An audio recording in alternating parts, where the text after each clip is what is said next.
हमारी research analysis series का second chapter, जिसमें आज हमारा टॉपिक है डीमेटलाइजेशन एंड रीमेटलाइजेशन का।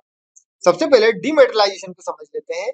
अगर किसी भी व्यक्ति ने कोई भी शेयर फिजिकल फॉर्म में खरीदे हुए थे या कोई भी सिक्योरिटीज फिजिकल फॉर्म में उसके पास थी, अब वो उसको इलेक्ट्रॉनिक फॉर्म में कन्वर्ट करना चाहता है, तो इसको कहा जाता है डीमेटलाइजेशन।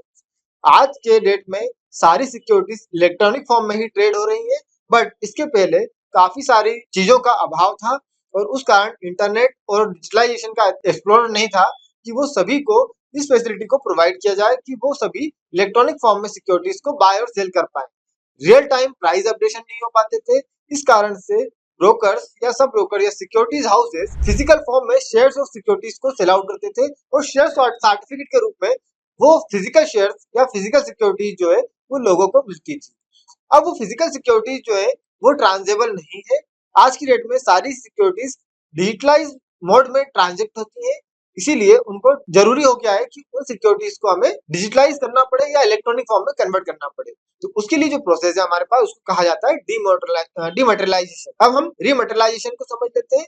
इसी की रिवर्स प्रोसेस को अगर हम देखें कि अगर हम कन्वर्जन करना चाह रहे हैं इलेक्ट्रॉनिक सिक्योरिटीज को फिजिकल फॉर्म में, तो उसको कहा जाएगा रीमेटेरियलाइजेशन। अब हम देख लेते हैं फैसिलिटेटेड बाय डिपॉजिटरीज।